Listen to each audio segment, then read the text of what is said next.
Same 5 people, 12 completely different scenes, and the AI kept every single face intact across all 12, with no training, no fine-tuning, and not one line of what the industry calls a LoRA. Same eyes, same jaw, same little crook in the nose. Same tired half-smile on the third one that I never once described to it. 12 times in a row, in 12 different worlds, and not one of those faces slipped. I need you to sit with why that sentence should stop you cold, because for about 3 years this was the exact wall that artificial intelligence could not climb. And near the end of this I am going to show you the one small thing hiding inside these images that finally made it all hold together, and the moment you see it, you are not going to be able to look at a photo of a stranger online the same way again. So stay with me because the payoff is not the pretty pictures, the payoff is what the pretty pictures quietly prove. Let me start with the wall, because you have to feel how tall it was to understand what just happened to it.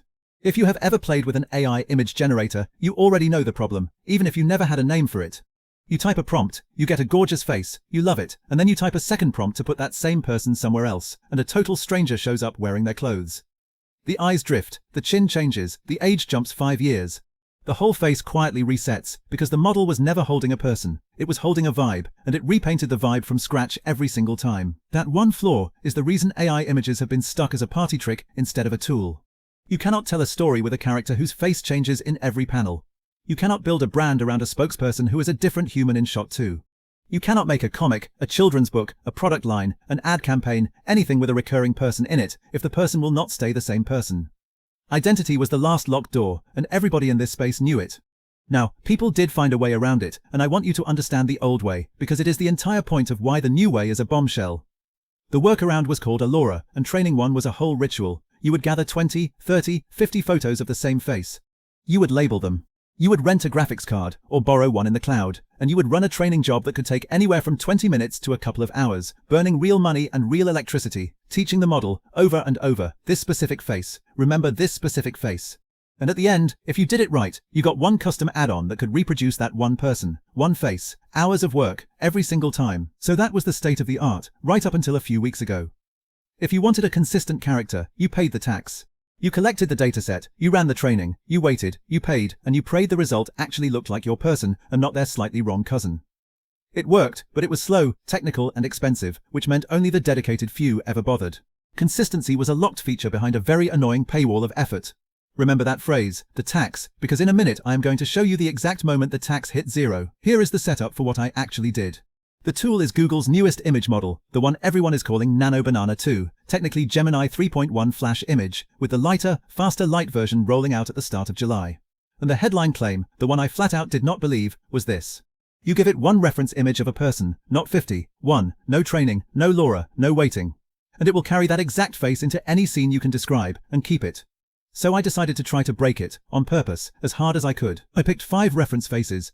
5 very different looking people, 1 photo each, that is all it got. And then I wrote 12 scenes that were deliberately brutal, because I did not want a fair test, I wanted a cruel one. I wanted to hit every single thing that used to make these models fall apart. Different lighting.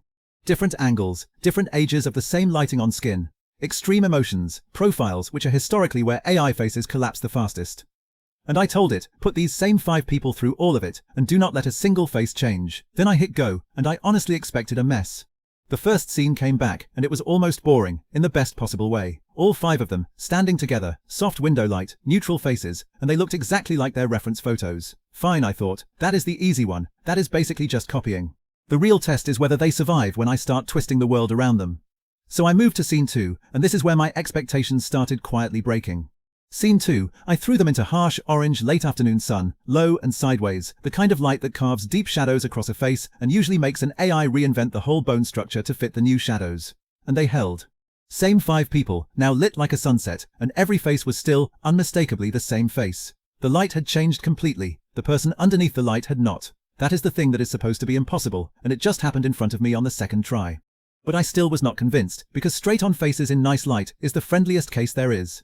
So scene 3, I turned them, full profile, side on, the angle where a normal generator basically gives up and hands you a brand new human who happens to have a similar haircut. And this is the moment I actually leaned in toward the screen. Because in profile you would expect the AI to lose everything, since it can only see half the face now and has to invent the rest. Instead it kept the exact slope of the nose, the exact set of the jaw, the specific way the second person's ear sat a little high. It had clearly built some internal sense of the whole head, not just the front of it, and it was rotating a person, not repainting a picture.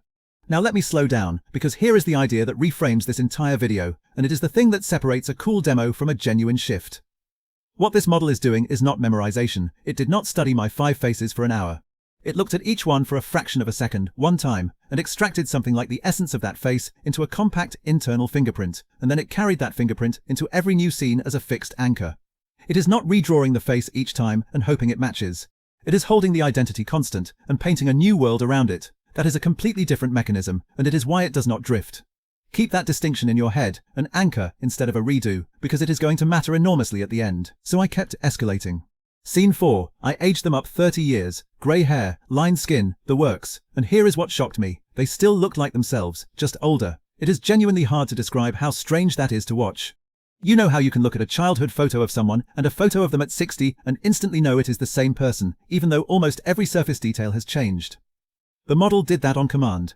It kept whatever the deep, unchanging signature of a face is, the part that survives aging, and it aged everything else around it. It understood the difference between the face and the wear on the face. Scene 5, extreme emotion. Full, screaming, open-mouthed laughter on person 1, real fear on person 4, the kind of expressions that stretch and distort a face so much that generators usually snap to a generic laughing template that looks like nobody, not here. Person 1 laughed, and it was clearly person 1 laughing, their specific face doing the specific thing their specific face would do. The emotion was new, the identity underneath it was locked. And by now I had stopped saying that is impossible, because it kept being possible, over and over, and I had to start asking a different question. Not can it do this, but what does it mean that it can? But before I get to what it means, I owe you the honest part, because I promised you a cruel test and I have to tell you where it flinched. It was not flawless. On scene 8, a chaotic group shot with all 5 people at once, in motion, with hands and overlapping bodies. One of the faces in the far background got a little soft, a little generic, like the model spent its best effort on the 4 foreground faces and got lazy on the 5th. And hands, well, let us just say the ancient enemy of AI, the human hand, is not fully defeated. There were a couple of fingers doing things fingers do not do. So no, it is not perfect, but here is the part that matters. The failures were in the background, and the fingers. The faces, the thing I was actually testing, the thing that was supposed to be the hard wall, basically never broke. And that brings me to the number that reframes everything, the tax I told you to remember. The old way, a LoRA, was 50 photos and hours of training and real money per person. The new way was 1 photo and 1 sentence and about 4 seconds per person. Sit with that gap for a second. Something that used to be a technical project you set aside an afternoon for is now something you do faster than it takes to read this sentence. The tax did not get smaller. The tax went to 0, and when the cost of doing something drops to 0, it does not just get easier, it changes who is allowed to do it. It goes from a few thousand technical hobbyists to, basically everyone with a phone. So now let me answer the question I parked earlier. What does it actually mean? Because this is where it stops being a fun toy and starts being a genuinely big deal, in both directions. On the good side, this quietly unlocks 100 things that were stuck.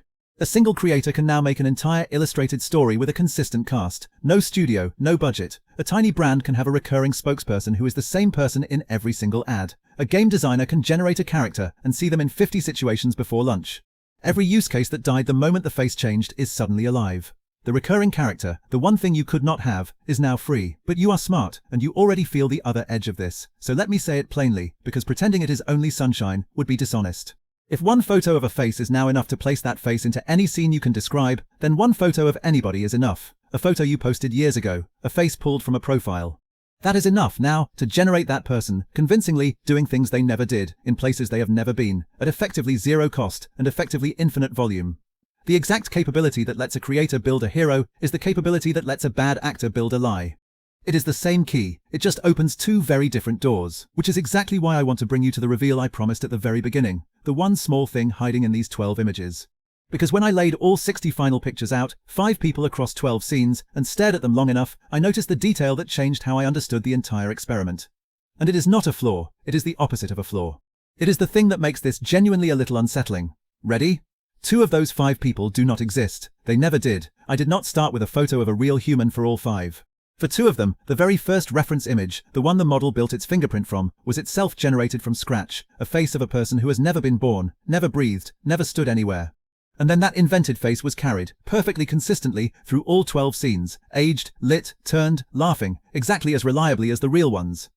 You cannot tell which 2. I have looked at these for hours, and even I have to check my notes. The fake people are indistinguishable from the real people, and they are consistent enough to have an entire fabricated life's worth of photos generated in an afternoon. That is the real payoff, and it is why I said you would never look at a stranger's photo the same way. For your whole life, a photograph of a person carried a quiet, unspoken guarantee. This person exists, they were somewhere. Light bounced off a real face and hit a real sensor. That guarantee is what made photos feel like proof. And what this model just demonstrated casually, in 12 scenes, is that the guarantee is gone. A consistent set of photographs of a specific human being is no longer evidence that the human being is real. The one thing that made a face feel true, that you could see it from many angles, in many places, and it stayed the same, is now the exact thing a machine can manufacture for free. Now, I do not want to leave you scared, because fear is useless and this is not actually the end of the world. It is the end of a certain kind of naivety, which is different. So here is what I would actually take away from all of this, the practical version. First, the creative upside is real, and you should use it. If you have ever been blocked from making something because you could not keep a character consistent, that wall is gone. Tonight, go build the thing.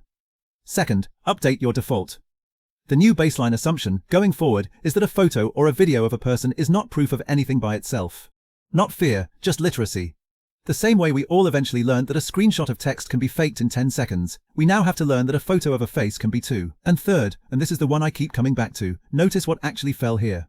It was not resolution, or realism, or prettiness. Those had been solved for a while. What fell was identity, the ability to hold one specific person constant across time and space. That was the last thing that felt safely human, the last hard wall, and it came down not with a dramatic announcement, but with a quiet little update called Lite, rolling out at the start of a summer month, that most people scrolled right past. The biggest shifts almost never arrive loud. They arrive as a feature nobody thought was possible last year, sitting in a menu, waiting for someone to actually try to break it. So let me close the loop I opened at the very top. Same 5 people, 12 different scenes, no training, no LoRA.